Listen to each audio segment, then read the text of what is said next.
बिस्मिल्लाहिर्रहमानिर्रहीम।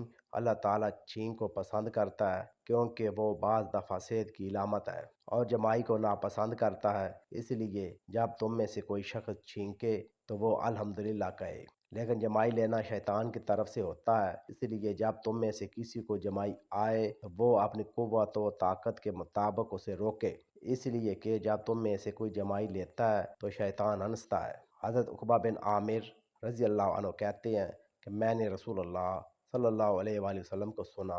आप फरमाते थे, तुम्हारा रब बकरियों के उस चरवाहे पर ताज्जुब करता यानी खुश होता है जो पहाड़ की चोटी पर अकेला होते हुए नमाज के लिए अजान कहता और नमाज पढ़ता है। अल्लाह अज़्ज़ा व जल फरमाता है, देखो मेरे इस बंदे को जो नमाज के लिए अजान और इकामत कहता है और मुझी से डरता है, मैंने अपने इस बंदे को बख्श दिया है और जन्नत में दाखिल कर दिया है।